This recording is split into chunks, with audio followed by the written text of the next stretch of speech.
Hope the video turned out. Hello, I'm Randy. I'm Mary.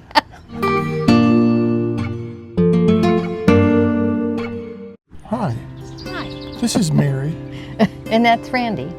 But that's beside the point. Today we're talking about lighthouses and cherry pie. Yes, the two things that Door County I think is famous for. And when you hit Door County in July, you gotta do cherry pie.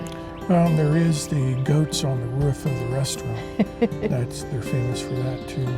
The other thing they're famous for is shipbuilding and all the traffic that comes through here. Probably less now, more pleasure boats now than it used to be. Although Sturgeon Bay, the town that we're close to, still has a number of pretty large shipyards there. As you're driving around, you have to watch as you go to the other side of Sturgeon Bay. It's kind of chopped up because of the bay, because the bridges open up to let the tall ships through. They've got 3 bridges. Hoist the drawbridge. They've got 3 drawbridges here in a relatively short distance, probably from 1, 2, 3 to the furthest one. It's probably not a mile. Probably not. So I thought that was interesting, but we have gotten caught a couple times as we were trying to cross the drawbridge to get from one place to the other. Well, pretty. First day we got here, we went to the Maritime Museum. What did you think about the Maritime Museum? I thought it was interesting. There's 2 parts to it. Well, actually, there's 3 parts. There's these 2 rooms you can go to find out some more basic stuff. They have the tower that's 10 floors. There was really cool stuff in there, but the way it's set up, it's really hard to get pictures, really good pictures to show what it really is all about. Well, the way it's set up, though, is you start out by watching a movie, and then you go to the tower, and they take you to the top, and each floor of the tower represents a portion of the film that you just saw. That's how it's set up. But bunch of lighthouses in the area. We probably have seen about a half dozen of them, and I don't know how many there were, back in the heyday. One of the lighthouses we saw was manned by a operational Coast Guard base, small one, but it was a small lighthouse, so they probably don't need half the Coast Guard there. But it was interesting walking down to the Coast Guard, because on the ground they had public side, private side, and a line to tell you where you had to walk so you weren't going on the Coast Guard side. Right. And you couldn't go all the way out to the lighthouse, but there was a concrete pier that you could walk pretty far, get pretty close to the lighthouse. And that was right by where when was that? Back in the 1800s, I think, they dug a canal that opened up passage from the Michigan side to Sturgeon Bay. Right. Opened that up for shipping and for transport and so forth. And it's very active. We saw, I don't know, at least half dozen, 8, 10 boats of different size, private fishing vessels that went back and forth. So it's active today. And not only could you go out towards the lighthouse, but along the road leading up to it, there was these little side roads you could take and then walk up and really be seeing that canal. Observation area. Yeah, that was really cool. We walked up there on one of them and just kind of walked a bit, took a look around, saw several boats going through at that time. There was another lighthouse that we went to that we saw that is being restored by the Maritime Museum, that society, and it's in process. They're restoring a couple of the outbuildings, but the lighthouse, they were giving tours and stuff of it as we were there. We saw another lighthouse called Cana Lighthouse, and that one is pretty well restored. We took a little tractor ride over a little walkway, a little pathway over to the island, and that was fun. Coco was along with us on that ride, he had a good time. But that lighthouse was really rather nice. And you could actually walk up to the top if you wanted to. It was 80-some steps to get up there, but when we were there, there was actually a line. There was a line out people the door waiting to go up. So we decided not to wait. Instead, we went out to the lake shore. The lake shores were just really pretty. The lake shore was, instead of sand or rock, it was seashells. And you could notice the seashells when you were standing up. I told Mary, I don't think she noticed it at first. I didn't. I said, that's shells. But when you look at it, you think at first it's just sand. Yeah, just sand. White sand. Small rock. But it really was, it was all just tons and tons. All shells. Of these tiny shells. Tiny little shells. That was pretty cool. Yeah, but the seashores are just really pretty around here. Well, I think the one that I'm thinking here that had the real white sands was when we went out to Washington Island on the ferry. And it was Plum Island that had two lighthouses on. One that was more directed, pointing across the bay, and then there was another one that was directing out towards the Big Lake, as they speak of them here in Wisconsin. But those beaches were really nice and white, or very, very light tan beaches. Look pretty. But that was nice. We took the ferry out to Washington Island. We took our truck with us, so we weren't going to just walk around the island, whatever. And when you get there, amazing how they jam the number of vehicles on those ferries to get you over there. They had four or five ferries that were just running constantly.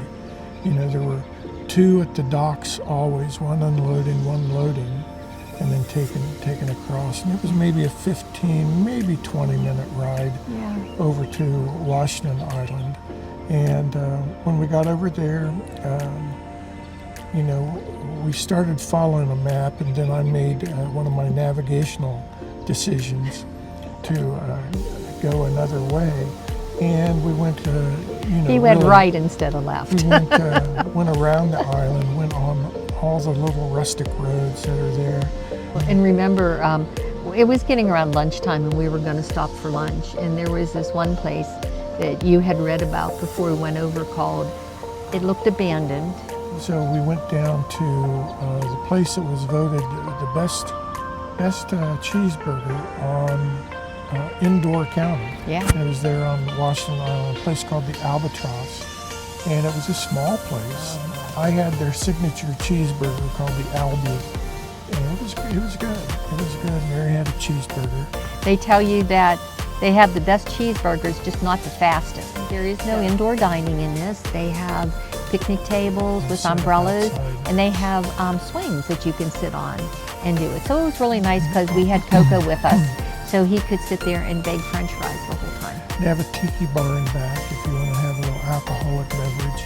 Like I said, we drove around. We saw, not too far from there, we saw a replica of an old Swedish Viking-influenced building that we took a bunch of pictures of. A lot of wood carvings on the inside. We'll share some of those with you, some of the round wood carvings. But those were just really attractive. That whole place was attractive. Well, what else did we find there? Well, while we were walking around, there was a sign that said it was a labyrinth, and we thought, whoa, this is pretty cool. Yeah, We've been to two other labyrinths, and then when we got there, it said, coming soon. In progress. But the funny part was, as we were leaving, we ran into a couple with several children, and they were from Dayton, actually not far from where I worked. Dayton, Ohio, right. They knew where Mary worked and so forth. Yeah. So, yeah, it's kind of serendipitous. Yeah, but that was a beautiful place. Very, very unusual. Yeah, very unusual. And it's something like called a Dave Kirk or something like that. I'm really bad with pronunciation. We've got the sign for it. Yeah. I think it's connected with the Lutheran church that's there. Yeah.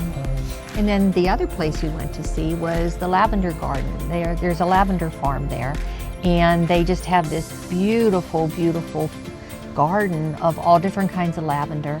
Got some nice pictures of that. Multiple acres. Yes. Multiple acres. It's just beautifully laid out. And all kinds of lavender, purple lavender and purple lavender.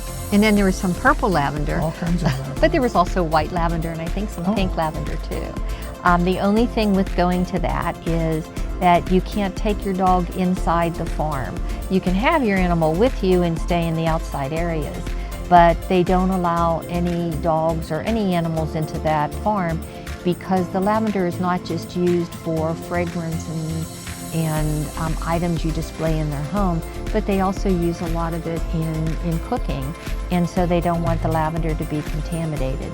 They do have a gift shop where you can go. They have Danish and they have cookies and ice cream made with lavender in it. We weren't quite that, what's the word I'm looking for? We stuck with the theme of cherries. They had delicious Door County cherry vanilla ice cream. Because the theme of Door County this time of year, July, is cherries. Yes. The cherries are being picked and they're readily available, and we've had a number of pieces, probably three different types of cherry pie so far, sweet to tart and different kind of crusts on it. Very, very good. We'll probably have 3 more types before we leave here in the next few days. This area up there is just really nice. Everybody, they have their boats out and they're playing frisbee and throwing. There's golf and tennis up there, obviously, and people out enjoying the food. We had a real good pizza up there. What was that place called? Wild Tomato? Wild Was Tomato, that the name of it? Yeah. Really nice pizza. And the price was not anything out of the ordinary. Everything when you eat out now is really kind of outlandish. Crazy. But nevertheless, what you have to do is make sure that you order something that you can have at least another meal out of. That's the key. That is the key. That way it isn't quite as bad price-wise. I didn't get